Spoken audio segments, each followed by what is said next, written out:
Hello and welcome to this video about how to create a language learning routine. So the key thing when creating a language learning routine is to make it unique to you. It needs to align with your goals, your interests and your schedule. There's no point trying to imitate someone else's routine if that won't fit with your own situation. And the other key thing when creating your routine and sustaining your routine is to make it adaptable to the ebbs and flows of your life. Our schedules will frequently change. There'll always be things that come up in life which we need to attend to that are unforeseen, and that's totally normal. And in order to sustain your routine and sustain your motivation, it's very important you adapt your routine as you go, so that you're still able to make progress, but also so that you don't become too disheartened when you're not able to learn as much as you would have liked during a given time period because of other commitments. So just before we cover techniques and strategies for putting together your routine, it's worth just quickly covering how to learn any language, the fundamental principles for learning any language. I've covered these in many other videos, but just to go over them again for the sake of this video, there's passive learning, active learning and practice. Now your passive learning is your immersion that you can attach to the things you already do. For example, you could listen to a podcast in the language on your commute to work, listen to music while doing exercise, or listen to a radio show whilst you do cooking or cleaning, and so on. Active learning, the fundamental part of active learning anyway, is sentence collecting. Now you could call it different names or use various resources or materials to do this, but it all comes down to learning new phrases and new sentences in their entirety. And the great thing about this is that you'll naturally build your understanding of grammar, because each phrase and sentence contains grammar, and you'll also be able to use these phrases and sentences in conversation when you practice with first language speakers. And that's the other fundamental element of language learning, practicing with first language speakers. So in terms of the benefits of having a language learning routine, it will help you to become consistent, and I've got another video on that, so I'd recommend watching that if you'd like more detail and more strategies on how to become consistent with your language learning, and that of course will tie into helping to sustain your routine. I'll put a link to that below. Having a routine will also boost your confidence because it will help you to continue making progress, and this becomes a virtuous circle. So if you keep making progress with the language, you'll feel happier about the process itself, you'll enjoy that sense of fulfillment when you keep reaching your milestones with the language and making progress, and you'll want to keep doing that, so it becomes, as I say, a virtuous circle. You'll also get to learn more about yourself. As I said, your routine needs to be flexible and adapt to the ebbs and flows of your life, and so during that process, when you're doing that, you'll have to reflect and pay attention to how you're feeling and how your learning's going based on your other commitments in your life. And in doing that, you'll develop your sense of the resources you enjoy, the resources you don't enjoy, the techniques you find that fit well with your life and techniques that don't. And so aside from, a more general sense of getting to know yourself better, it will also be very helpful for getting even more out of language learning in the future, because the more you do this, the longer you do this, the greater your understanding of what works for you, and that will only help with future endeavours. And another thing which is tied to everything, it's the key thing really when we're looking to create a sustainable routine that's appropriate for your situation, and that is avoiding burnout. If you're flexible with your routine and adapt it to your schedule and the changes in your schedule, then there's much less chance of you becoming overwhelmed and feeling burnt out by it all. So when you're learning a language and shaping your routine and so on, always keep in mind your mental and physical health, because you should anyway, but also you'll do much more harm than good if you push yourself too far and then stop completely with language learning and feel demotivated to get back to it. But if you maybe have to do a little bit less during certain time periods than you'd hope, but are able to sustain your mental and physical health, then you'll make much better progress in the medium and long term. So in terms of steps to create an effective language learning routine, there's various ways, and we'll cover them now. But just remember with each of these to shape it to what's right for you, given your situation, your previous experience learning languages, if any, your first language or first languages, your goals and your interests, and so on. So we've got setting clear and realistic goals, adding passive learning, adding active learning, adding practice. There's different ways you can add each one to suit your routine. And using empty time, we'll cover that, which is very useful, or can be very useful. How to plan your routine, finding a way for planning your routine that fits best with you. And we'll touch again on the importance of flexibility, because it is absolutely fundamental to not only creating a language learning routine, but sustaining it. So in terms of setting clear and realistic goals, I've covered this in a lot more detail in other videos, so I won't dwell on this for too long, but just to recap, if you haven't seen those yet, think of your goals as providing you with steps and milestones. So the steps basically ensure that, or help you ensure that you're able to follow your passive learning, your active learning and your practice as consistently as possible, on a daily or weekly basis. So as an example, this could be immerse for 30 minutes each day, have one conversation each day and learn 3 phrases each day, as an example. Feel free to adjust that in whatever way suits you. It could be more than that, it could be less than that, depending on your situation. And of course, as I've said, because of the importance of flexibility, if you find you've got less time than usual during a certain period, you can reduce, those goals that are functioning as your steps to something more suitable with your current schedule and situation. And likewise, if you find you have more free time during a certain period, you can always increase that to get more out of the process. And the other type of goal are milestones. So these are great for nourishing your motivation, giving you a sense of fulfillment as you reach each of these milestones. Now, to get the most out of them, I'd recommend making them specific and realistic, because that way you'll make them more achievable but also more frequent. And the more frequent you get that feeling of fulfillment and enjoyment, the more motivation you'll have to keep going and keep experiencing that. And this will help you sustain your routine and be more consistent with learning a language.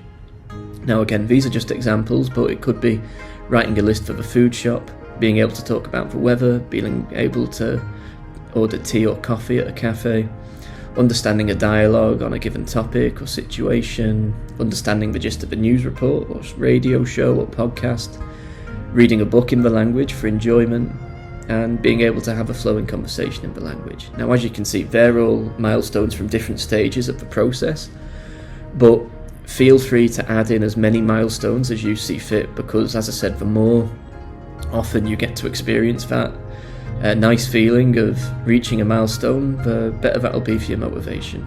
So, be as creative and specific with that as you want. And in doing that, when you're setting the smaller milestones, or earlier milestones rather, don't worry, don't worry about thinking you might be neglecting the longer term milestones. You can still have them. It's just that these smaller ones will provide you with, they'll light the path on your way to those bigger goals, longer term goals, and they'll make reaching those longer term goals a much more enjoyable and natural part of the process of reaching your smaller goals. Now, with adding passive learning, as I sort of touched on, you can attach it to things you already do.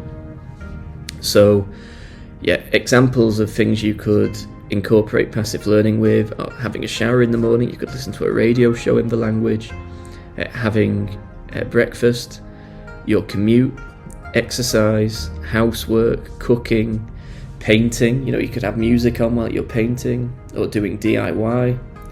Replying to emails, you might need to concentrate, but you could have music on in the language at least. And if you like watching series or films, then try watching a series or film in the language you're learning. So passive learning is actually relatively straightforward to add to your existing routine and really embed it into your existing routine, because you will associate it with things you already do, which makes it much easier to sustain. Now, with active learning, it requires a little bit more consideration for how you're going to incorporate it into your routine. The good news is active learning doesn't require hours of study each day. So to compare passive learning, it's possible to actually accumulate quite a lot of time immersing in the language each day because it's with things you already do. Fortunately, with active learning, you don't need that much time for it, really. Now, of course, you could, if you wanted to, and depending on your goals, at a given time, spend 30, 40 minutes, perhaps even an hour, even a few hours if you really are wanting to go flat out towards, say, an exam during a given period, for example. But generally speaking, 30 minutes a day is usually plenty, and even if you've got as little as 5 to 10 minutes a day, you can still chip away at your active learning each day by doing so. So don't, try not to feel disheartened if you haven't got as much time for active learning as you'd like. Your schedule may improve in the future, and there's also techniques we'll cover shortly that can help you find a bit more time for active learning. Now, in terms of how to attach active learning to your routine in as sustainable and motivating a way as possible, try to find or think about certain locations, settings, or times of day where you could do your active learning consistently. So, for example, ask yourself, when do you feel most energetic? Or when do you feel most focused? When do you feel most relaxed? And are there any specific places where you feel more focused or relaxed? And when are the gaps in your schedule where you could do active learning? And how much time would you have on a given day for active learning? Now, when thinking about all of those things, you'll be able to find an appropriate time of day for your active learning. For example, and again, this is just an example, you may be different to this, but some people find they're much more switched on and awake in the morning. And so if you can, doing your active learning at some time in the morning will probably work best. And you keep the evening for passive learning and a bit of practice, for example. But likewise, if you're the opposite to that, then you could set aside time for active learning in the evening, and that's fine. Use your morning to ease your way into the day, whatever works best for you.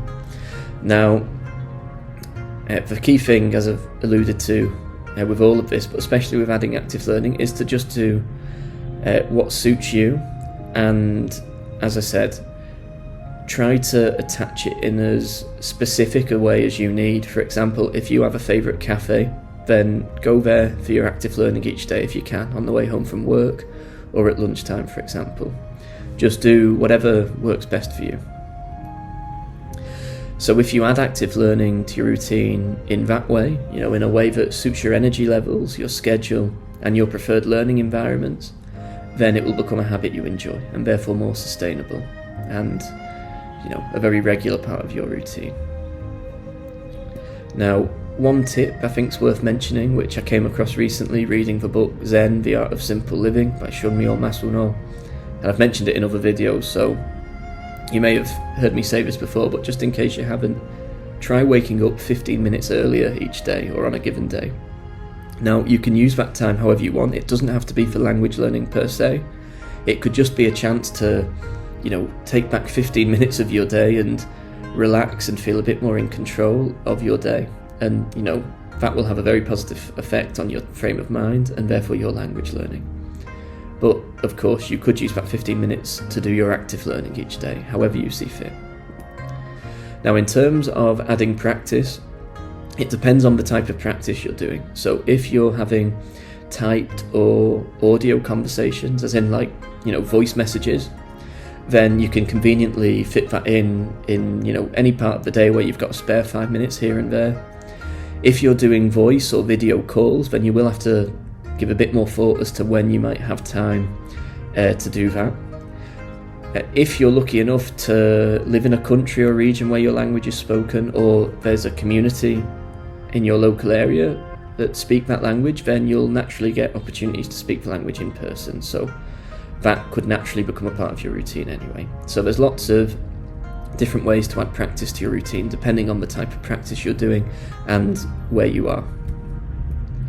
Now, another tip definitely worth mentioning is the concept of empty time. I guess there's different words for it, but let's call it empty time. And this is, usually think of it as the time, you spend scrolling on your phone when you're waiting to do other things. It could be waiting for the bus or train home from work, or waiting for your shift to start at work. We often have like 5-10 minutes before our shift starts where we're just waiting for it to start and we scroll on our phones.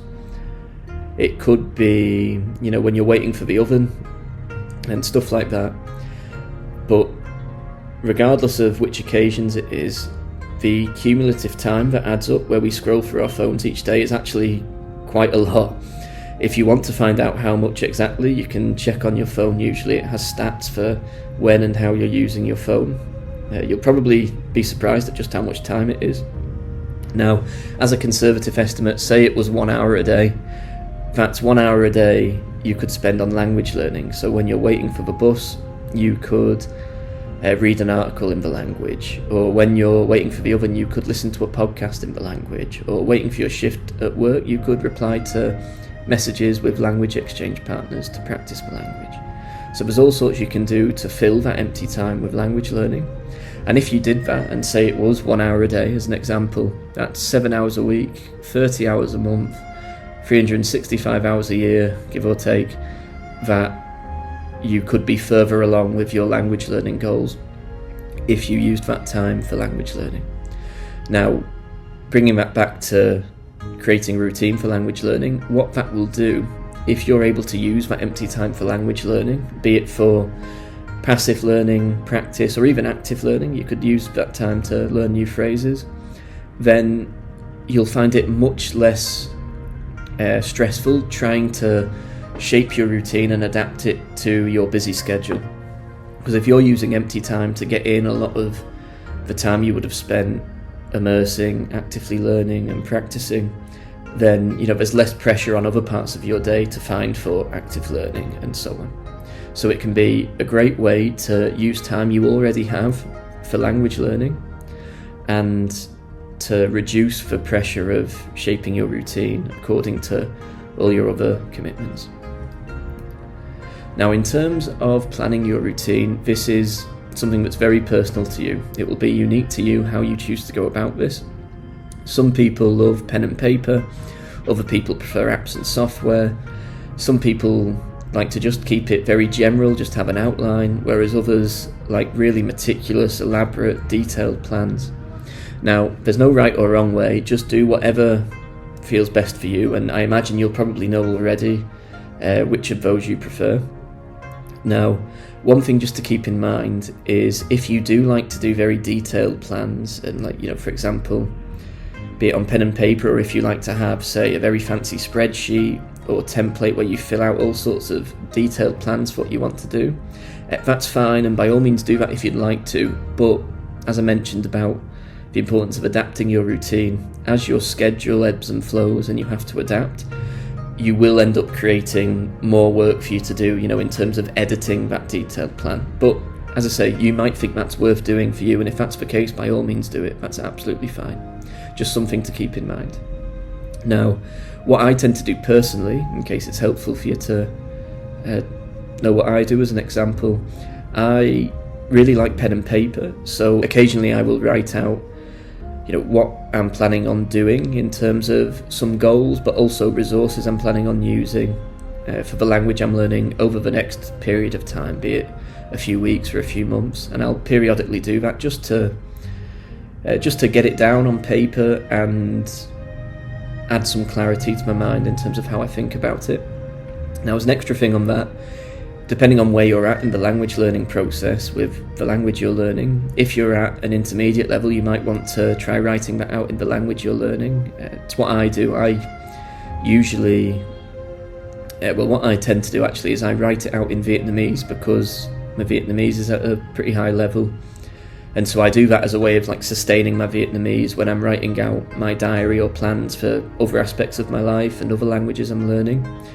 But if say you've just started learning German, you might want to write it in English to begin with, and then once you feel able to or comfortable to, you could start writing that plan in German, for example.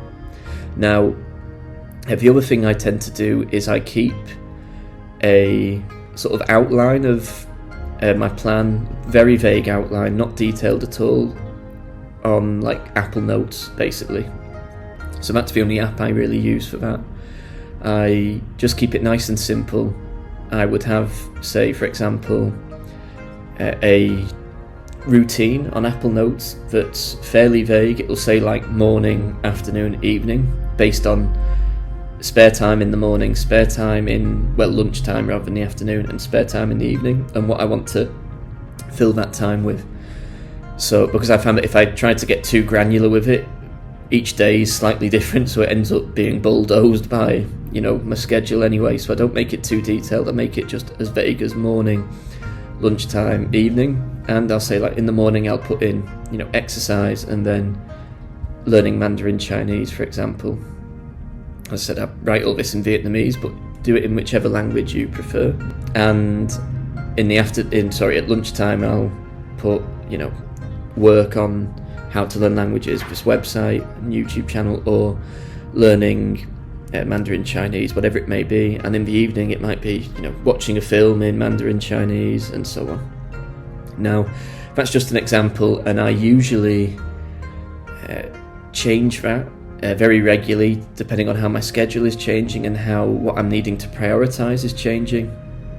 And also, there'll be plenty of days where I have that as my routine, in terms of it's there on my Apple Notes, but I don't actually follow it because each day might be a bit different, and so I need to adapt and focus on other things, and that's fine.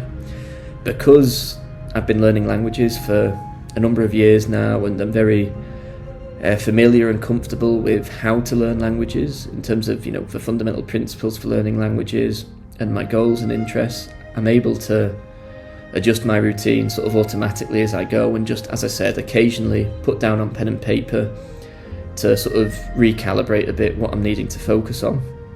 But that's very occasional, and I keep everything as more of an outline. But that's just my approach. You might find that doing a very detailed plan on apps and software like Notion or on spreadsheet software is much more motivating and enjoyable for you, and if that's the case, by all means do that. Just do whatever suits your situation, your preferences, and your goals and interests. Now again, just to quickly mention flexibility, it's very important for avoiding burnout. Life will throw up curveballs, things you're not expecting. It's totally normal, and it's essential your routine bends with them to avoid breaking. And that way, not only will you be able to avoid burnout with other aspects of your life, but you'll also be able to sustain your language learning routine. Keep in mind that it's much more powerful if you're able to sustain a language learning routine than sustaining the language learning routine you set out with, because it's very unlikely you'll be able to do that. So at least if you sustain a routine, then you'll be able to keep making consistent progress. The pace of progress might vary because you've had to adapt your routine, but the fact that you'll be being consistent will help you build momentum, make your language learning, your passive learning, active learning and practice even more entrenched in parts of your day. And so you'll find it easier to keep going no matter how much time you have during a given period. So be flexible, and don't be afraid to adapt your goals, your steps and milestones as you go. You can always increase it again if and when time allows in the future. The most important thing is your mental and physical health. Now, something which can really help with nourishing your motivation and therefore sustaining your routine and your progress is just taking time to celebrate that progress you've been making. Even though it should be an enjoyable process learning languages, it is still a lot of time and effort, and so it's important you take some moments here and there to reflect on that and appreciate the time and effort you've put in. Now, two key ways of doing this are keeping a language learning journal and celebrating milestones. So with keeping a language learning journal, it can be whatever you want it to be. You could either just keep like a logbook in English if you're only beginning in the other language, or in that language if you're at a more intermediate level, a logbook of what you learn on a given day. You could say, I learned about this topic and came across this grammar point and practiced with so-and-so and immersed in this podcast or this film, something simple like that. Or it could be a place where you note down achievements you've made, with your milestones, like that. Today was the first time I could understand the gist of that podcast I've been listening to for the last few weeks, for example, or a few months. You could also use it as more of a diary as well, so sort of merge between a language learning journal and a diary where you reflect on the challenges you've faced that week and adapting your routine, for example, what you found difficult about a certain topic in the language with certain phrases or idioms, and you can include lots of pictures and multimedia as you go. Now, I found, there's different ways of therefore doing a language learning journal or tracking your progress in that sense, but I found that when I used a notebook for my active learning in Vietnamese, so literally did the active learning in there rather than having a logbook of my learning, that was a natural way of tracking my progress. So because I was writing down phrases, writing out transcripts of vlogs in Vietnamese in the same notebook, I could naturally, turn to one page and see where I was at, and then another page later on and see how far I'd come.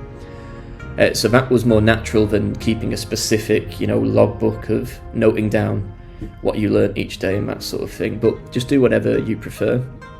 And as I said, you can either do it in English or your first language, or do it in the language you're learning if you feel able to write a diary in it. And as I said, you can make it as vibrant and as colourful as you'd like. Obviously, if you don't find that helpful, that's fine, you don't need to. But you may find that if you make it really engaging and interesting, with lots of pictures and multimedia, like a kind of scrapbook/diary, you might find that really helps with your motivation and makes the process even more rewarding and vibrant, to help you want to keep going and keep adding to that in the future. So I haven't started learning Japanese yet. I'd love to in the future, once I've prioritized some other things first. But as an example, I put together this one of what a mood board, I think it's called, would look like for Japanese, for example. I don't use mood boards personally, but I've heard about them. And these pictures, for example, could be pictures you add to your diary about learning Japanese, for example. But you could do that for any language and make it as colourful and vibrant as you see fit. Now, for celebrating milestones, you'll know what works best for you in terms of how to reward yourself. If you want to treat yourself to something, you'll know what works best for you. Or it might be having a takeaway, for example, when you reach a milestone. Personally, to give a personal example, I just like to take a quiet moment to reflect now and again.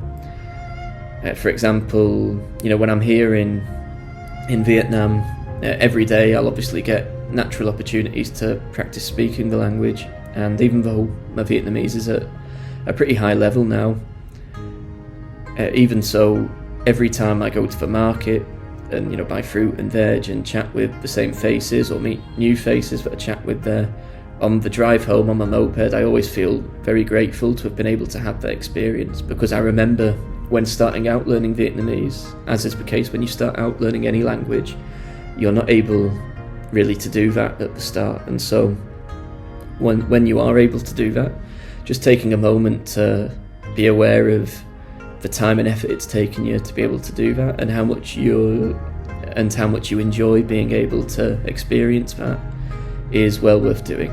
It builds your gratitude for the process, for the experience itself, and also for the time and effort you've put in.